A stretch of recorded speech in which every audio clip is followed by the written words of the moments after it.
siempre les digo, bienvenidos a Valladolid, 20 años en imágenes. Es un gusto volverme a reencontrar con todos ustedes ahí al otro lado. Y aquí estamos, dispuestos a seguir repasando estas dos últimas décadas de televisión local de Valladolid. Vamos hoy a seguir repasando algunos de los programas que hemos podido ver en esta cadena. Comenzamos por Estudio 9, actualidad, reportajes y entrevistas. Miren.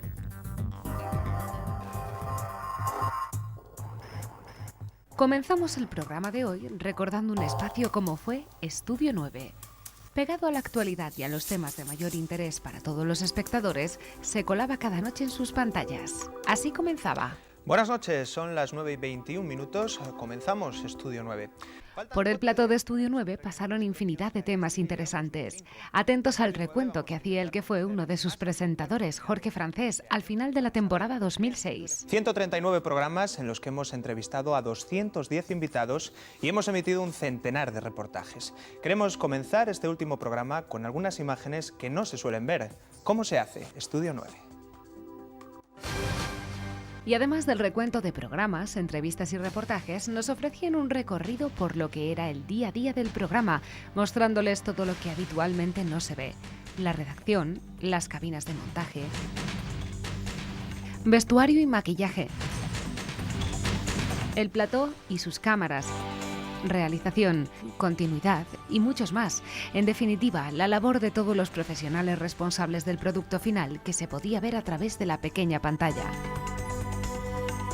Vamos ya a repasar algunos de los invitados que pasaron por Estudio 9. Empezaremos por el presidente de la Academia de Televisión, Manuel Campo Vidal, que daba su opinión sobre la calidad de la televisión en el año 2007. Yo creo que en España hay mejor televisión de la que se percibe y desde luego mucho mejor de la que cuenta la crónica de la televisión, que siempre la está denigrando, etcétera, ¿no? Entonces, por ejemplo, en el mundo de la política existe el convencimiento de que el cine es cultura y la televisión es algo secundario, marginal, en el mejor de los casos subcultura, ¿no? Como decía nuestro admirado Manuel Vázquez Montalbán. Yo creo que hay que dignificar la televisión. Nosotros expresamos desde la Academia nuestro respeto, nuestra admiración hacia el cine, pero exigimos que la televisión sea respetada, sea dignificada, entre otras cosas porque es determinante en la contribución que ha hecho, por ejemplo, en la España contemporánea, pues a la modernización del país, a la consolidación de la democracia, a la normalización lingüística en algunas áreas en las que no se habla solo español, a la vertebración territorial de muchas autonomías. La televisión ha estado ahí junto a los ciudadanos y entonces merece que sea respetada y merece que sea dignificada. Juan Carlos Frugone, director de la Seminci en 2006, pasaba por el programa para contar cómo se preparaba el festival, labor de todo un año, y cómo era el proceso de selección de las cintas que se exhibirían después ante el público vallisoletano. Se empieza a ver películas en febrero, prácticamente el Festival de Berlín es lo que da el arranque, y Cannes, por supuesto, es como el momento crucial donde se encuentran muchas cosas. Pero sobre todo yo creo que hay que estar alerta, mucho más alerta, porque la historia no está, Valladolid no se merece ser una mera repetición de Berlín, de Cannes, de otros festivales. Entonces está bien informar, está bien mostrar, no sé, una Palma de Oro, un León de Oro de Venecia, pasó el año pasado con la película de Dan Lee, con Brokeback Mountain, pero yo creo que es mucho más importante estar alerta a lo que ojalá volvamos a tener este año, tipo En la Cama, o descubrimientos, cosas que sean realmente de Valladolid y que Valladolid sea el que dé la oportunidad a esas películas. También escritores como Fernando Schwartz pasaron ante las cámaras de Estudio 9. En 2006 nos hablaba de la que era su nueva novela, Vichy 1940, que traslada al lector hasta Francia en la época de la Segunda Guerra Mundial. Incluso existe una nota del autor con la que comienza, es una de las primeras frases con las que puede leerse en este libro, que dice que la Segunda Guerra Mundial fue no solo obra de Alemania, sino de toda Europa. Bueno, no, lo que digo exactamente es que el Holocausto, es decir, la persecución y asesinato de 6 millones de judíos no fue solo obra de Alemania, sino de toda Europa. Y esto lo digo porque si los alemanes suministraron los hornos crematorios, el resto de Europa suministró los judíos, ¿no? en el sentido de que hay un sentimiento antisemita firmemente establecido en toda Europa desde siempre. Y concretamente Francia no se libra de eso, es decir, nadie impuso a las autoridades francesas la persecución e internamiento y envío de judíos a lugares como Treblinka y como Auschwitz. Nadie se lo impuso, lo hicieron ellos porque les apetecía, por antisemitismo fundamental de los franceses, ¿no? O de las autoridades francesas. Y en ese sentido es que digo yo que toda Europa es responsable de aquello. Los reportajes sobre temas de actualidad también eran uno de los puntos fuertes de Estudio 9. Recordaremos ahora algunos de ellos, empezando por la campaña Mójate en favor de la esclerosis múltiple, a la que se sumaron muchos vallisoletanos. La esclerosis múltiple es una enfermedad que afecta al sistema nervioso central. La sufren unas 40.000 personas en todo el país. Esta noche vamos a conocer más sobre esta enfermedad y sobre una iniciativa que se va a celebrar el próximo domingo en varias ciudades del país, entre ellas Valladolid. Cada 8 horas se diagnostica un nuevo caso de esclerosis múltiple en España, una enfermedad que afecta a unas 40.000 personas en todo el país. Afecta a la mielina, lo que protege los nervios del sistema nervioso central. Esto provoca que el cerebro y la médula espinal no pueda conducir correctamente sus impulsos. Para luchar contra esta enfermedad es necesaria concienciación social y mucha investigación. El próximo sábado se celebra en varias ciudades españolas la campaña Mójate, una iniciativa que pide la colaboración de todos, que cuenta con el apoyo de personajes muy conocidos.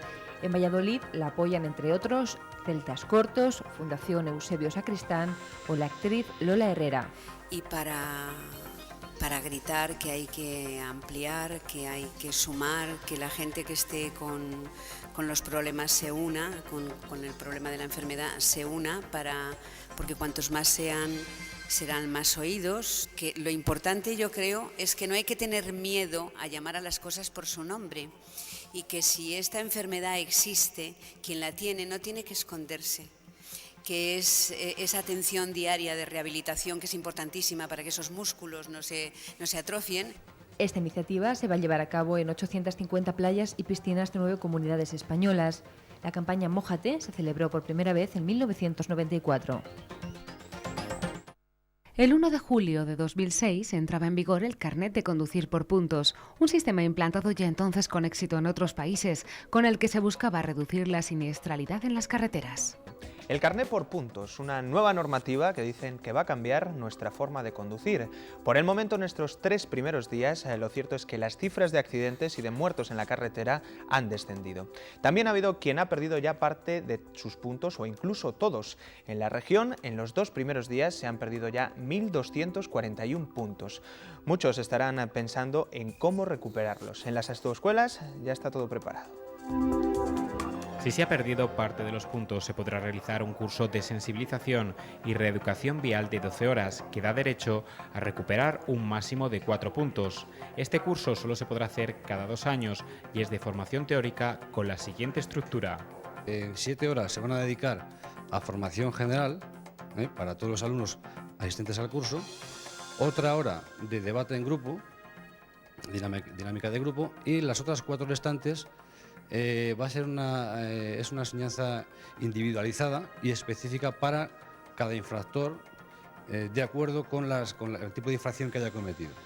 En caso de la retirada del carné, a los 6 meses habrá que superar un curso de 24 horas con contenidos de formación general, terapias de grupo y temas específicos relativos a la infracción cometida, además de realizar una prueba teórica en la jefatura de tráfico. Que la gente se conciencie de las consecuencias de los accidentes, ¿no? Sobre todo económicas, por supuesto, sociales, pero sobre todo humanas, ¿no? Que los hospitales están llenos de gente que tenían razón, ¿eh? Entonces el objetivo de la ley, que es lo fundamental, el objetivo es sensibilizar y reeducar a los infractores, que somos todos, ¿vale? Temas polémicos como la eutanasia también tuvieron cabida en Estudio 9. El caso de Jorge León en Valladolid reabrió y reavivó el debate y la disparidad de opiniones. Se impondrá la pena de prisión de 2 a 5 años al que coopere con actos necesarios al suicidio de una persona. Artículo 143 del Código Penal.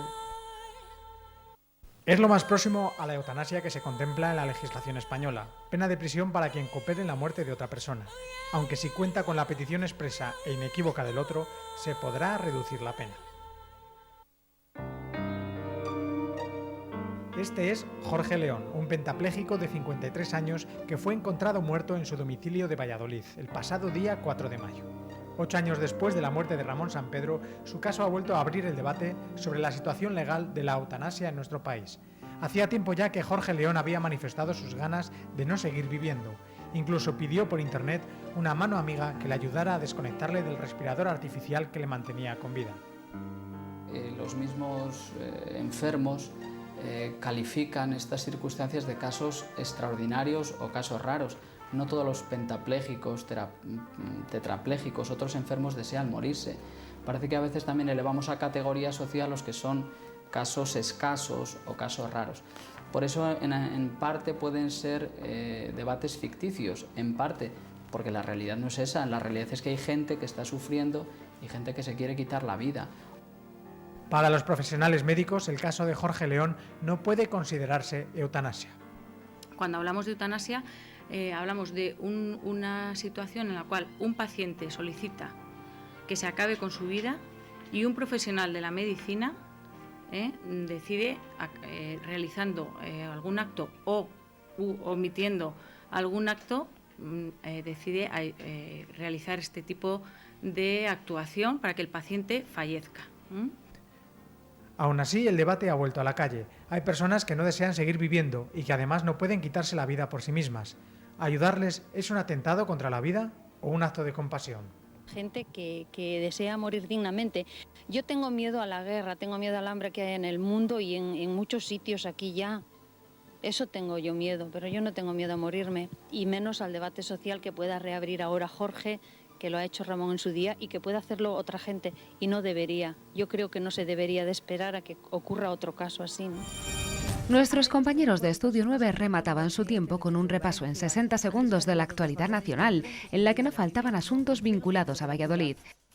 Los trabajadores de Forum y Afinsa también están pendientes de su futuro laboral. Hoy se han concentrado en Madrid una representación de los 317 empleados que tiene esta compañía. Piden que se liquiden sus contratos como un despido improcedente para que se pueda tramitar un expediente de regulación de empleo. Y cerraban además con una cita célebre. Con ella les dejamos. Y la cita de la noche dice así: las desgracias más temidas son de ordinario las que no llegan jamás. Lo dijo James Russell Lowell.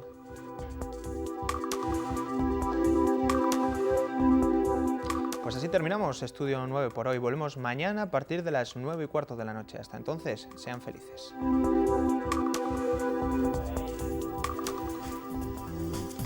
Llega también el momento de moverse gracias al deporte. No solamente en los servicios informativos disfrutamos de la información deportiva, sino que ha habido muchísimos programas a lo largo de la historia de esta televisión que se han dedicado a las distintas disciplinas del deporte, e incluso en otros se han colado estos contenidos. ¿Los recuerdan? Vamos con ello. En la televisión vallisoletana siempre hemos dedicado muchos minutos de programación al mundo del deporte, e incluso grandes periodistas deportivos de nuestra ciudad han dado el salto al estrellato nacional. Pues Alan Peternak, según su representante, debe estar a punto de hacerlo si no lo ha hecho ya. Sí, es él, Manu Carreño, a mediados de los 90 y poniéndonos al día de lo que era la actualidad del Real Valladolid. De deporte hemos hablado no solo en los programas dedicados íntegramente a esta actividad, sino también en otros muchos, además de los informativos, cuando ha sido foco de interés. Recordemos el espacio Punto de Encuentro, cuando allá por 1999 reunía a 3 importantes entrenadores en una animada entrevista. Saludos una semana más desde Punto de Encuentro, el programa que cada 7 días se les ofrecen conjuntamente la cadena COPE en Castilla y León y las televisiones del grupo Televisión Castilla y León. Cada semana para hablar de un tema que consideramos de interés para todos ustedes. En este caso, para hablar con 3 invitados que tienen mucho que ver con el deporte. Los invitados serán Gustavo Arenzana, entrenador del Forum Valladolid, Fernando de la Fuente, entrenador del Quesos Entre Pinares, y Miguel Tomé, entrenador de la Cultural Leonesa. A Florencio Carrera, conductor del programa, le acompañaban en la parte periodística Alejandro Romero y Daniel Movilla. Y precisamente este último era quien abría el turno de preguntas. La primera pregunta... A mí me gustaría saber, se la pregunto a los 3, si ustedes hacen deporte en este momento y si en este país, son dos preguntas, y si en este país se ve deporte o se hace deporte. Pues sobre todo se ve deporte, ¿no? Yo creo que no se hace deporte en este país, se hace muy poco deporte, a pesar de que la gente crea que se da una imagen muy deportiva. Creo que no solamente por las estadísticas, que puede ser engañoso, se hace muy poco deporte, pero contrariamente se ve bastante deporte en televisión. Y tampoco se ve mucho deporte en directo, excepto en fútbol quizá, y en fútbol de alto nivel, ¿eh? Quizá nos engañamos por lo que vemos los fines de semana, los sábados y domingos, las bicicletas, mucha gente correr, pero realmente se hace menos deporte del que se debería de practicar.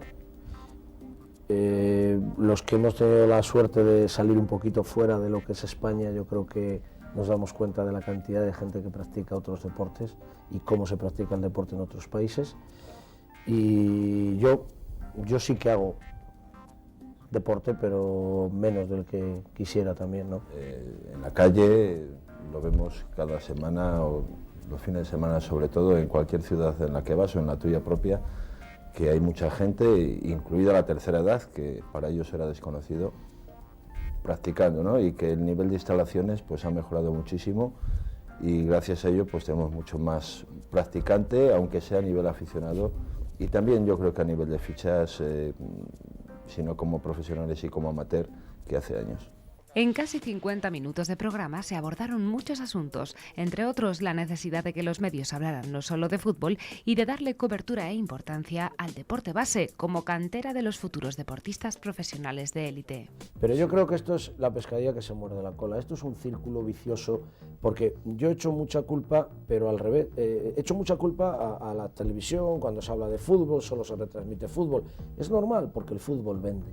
Vende, es decir, en un periódico se dedican 36 páginas al fútbol, 2 a baloncesto, y yo digo, ¿por qué no 4 al baloncesto? Pues fíjate, Fernando dirá, bueno, y al rugby media página. Pero claro, cuando hablas con los periodistas te dicen, es que yo lo que vendo es fútbol, y yo tengo que vender el periódico. Bueno, más que los periodistas, Gustavo, las empresas periodísticas. Bien, pero y es muy importante, yo creo que para que haya tirón en un deporte, siempre, porque esto, desde yo que estaba entrenando siempre me decían, ¿hay que potenciar la base o hay que crear ídolos?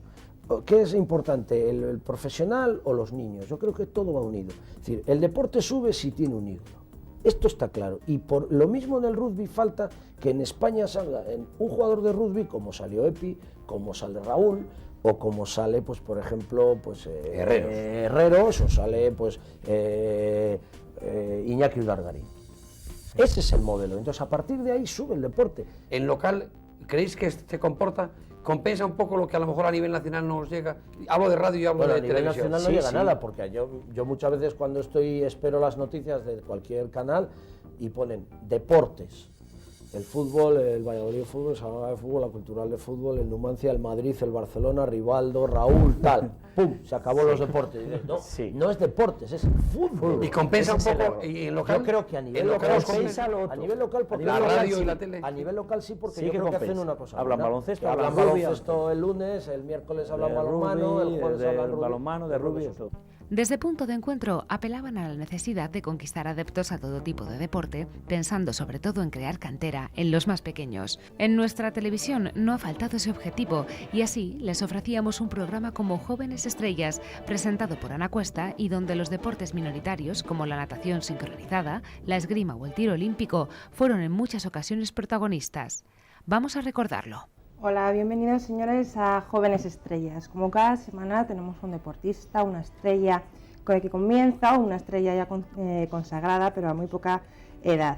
Y hay deportes que nos emotivan más, que son más emotivos que otros. Por ejemplo, el patinaje artístico, la gimnasia rítmica y también la natación sincronizada.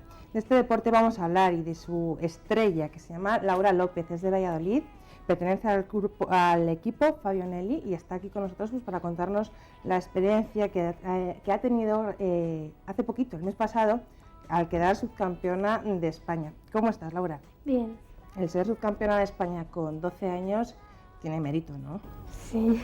¿Y ese mérito cómo lo has conseguido? ¿Cómo tienes esa medalla en casa? ¿Porque has entrenado mucho? Sí, porque he entrenado mucho y también... ¿Porque te han ayudado? Claro. Pero no los jueces. No. Ha sido por ti misma. Claro.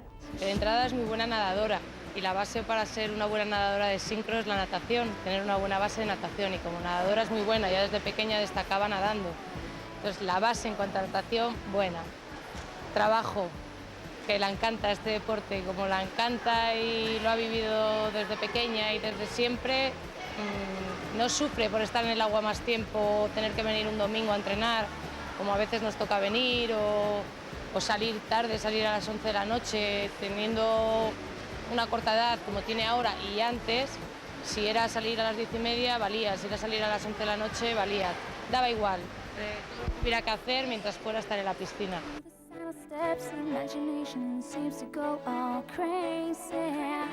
Cada vez tenemos más nivel, cada vez tenemos mejores deportistas, y es el caso de Abel Ampuria, nuestro invitado de esta semana, que es subcampeón del mundo en tiro olímpico. Y ese deporte no lo conocemos mucho todos, lo hemos visto alguna vez, o hay gente que sí que lo siga, pero para que nos explique en qué consiste, está aquí Abel para explicárnoslo. ¿Qué tal, Abel? Muy bien. Explícanos un poquito este deporte. Bueno, pues el tiro al plato es un deporte que no es muy conocido, porque por la falta de, no sé, de los medios, no sé, que porque no hay mucha gente que lo practique. Claro, no hay mucha gente que lo practique y no lo fomentan, el deporte no lo fomentan y claro, la gente no tira. Y es un deporte muy entretenido y muy divertido, lo que pasa que es bastante caro. Y no hay bastantes ayudas para subir este deporte. Y el deporte en sí consiste en una cancha de tiro que tienes 5 puestos. Tú tienes que apuntar en cada puesto a una rayita que tienes delante tuyo. Y de esa raya te pueden salir en 3 direcciones los platos, y tú no sabes para dónde te va a salir. De los deportistas más jóvenes con toda una vida y una carrera por delante a los ya consagrados, Perfiles del Deporte nos ofrecía cada semana una entrevista en profundidad con los mejores deportistas. ¿Cómo están? Muy buenas noches. Seguimos buscando aquí en Televisión Castilla y León cada viernes a esta misma hora perfiles del deporte, perfiles de nuestros deportistas. Atletismo, ciclismo y hoy fútbol. Hoy fútbol además con un hombre que no necesita ningún tipo de presentación. Seguramente uno de los jugadores de fútbol más importantes y más populares de los últimos 15 años. Un hombre que juega en el Real Valladolid, que ha ganado la Liga, que ha ganado la Copa del Rey, que ha jugado muchos años en el Atlético de Madrid y que ha triunfado también con los colores de la selección española. José Luis Pérez Caminero, muy buenas noches. Hola, buenas noches. Un currículum muy importante cuando uno echa la vista atrás, ¿no? Supongo. Sí, importante porque ha desarrollado su trabajo durante muchos años y eso te permite, pues bueno, jugar en muchas facetas, sobre todo en muchos torneos, y participar en lo que te gusta, que es jugar al fútbol. El Atlético de Madrid ha sido el equipo que te ha lanzado a la fama, el Valladolid ha sido el equipo que te ha dado la posibilidad de dar ese salto a la élite, ¿no? Pero el Real Madrid fue tu inicio. ¿Cuáles son tus colores de verdad en este momento? Bueno, mis colores son el Real Madrid, está claro, ¿no? Yo creo que fue los que me dieron la oportunidad de jugar en Primera División, de darme a conocer en este mundo. Y luego, pues una vez de haber terminado mi etapa en el Atlético de Madrid, de volver a seguir defendiendo la camiseta del Valladolid, pues fue quizás otro paso en mi carrera, ¿no?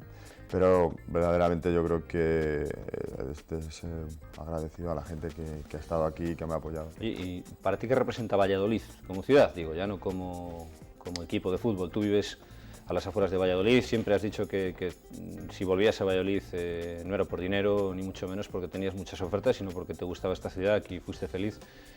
¿Sigue significando lo mismo? ¿Y seguirás viviendo en Valladolid?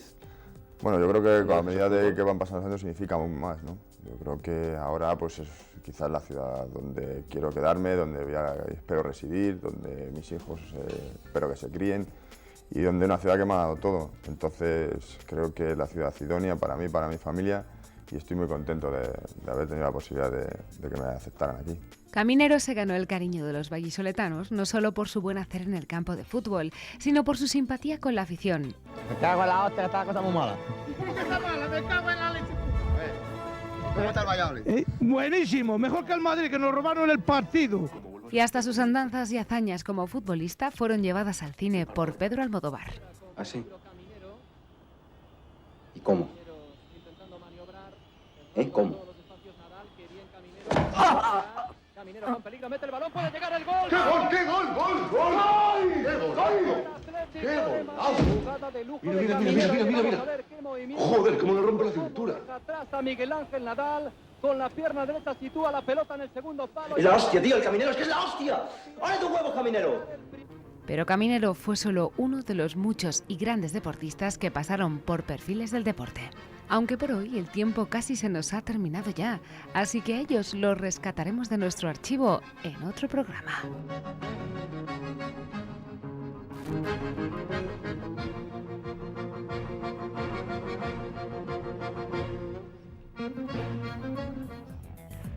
Por esta semana se ha terminado nuestro tiempo, pero les emplazo a que dentro de una semanita, justo en 7 días, nos volvamos a encontrar aquí en la 8, en Valladolid, 20 años en imágenes. Hasta entonces, sean muy felices y sigan recordando. Adiós. Hoy nos relajamos y con la imagen de estos aparatos que cada día nos sirven para llegar hasta todos ustedes, también hacer un recordatorio, aunque también para mirar hacia adentro, porque por supuesto en este trabajo diario de muchas horas de elaboración televisiva, por supuesto pasa de todo, y no solo lo bueno, sino también esos pequeños errores que hay que eliminar, aunque quedan archivados en una pequeña cinta cotilla que hoy hemos querido salvar y que iremos ofreciéndoles de alguna manera a lo largo de los próximos minutos. Y volvemos un día más a hablar del trazado del tren de velocidad ACL. Y volvemos, Es una guarrería, una completa guarrería. Juan José Lucas entiende que hay cosas más importantes para los castellano-leoneses que un candidato, y una de ellas son los presupuestos. Joder.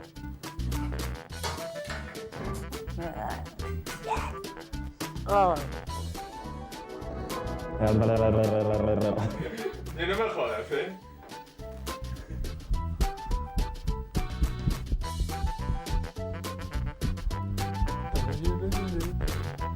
Sí, como me ría con la voz que tengo, ya le hemos cagado. Ya fútbol en Canal 29.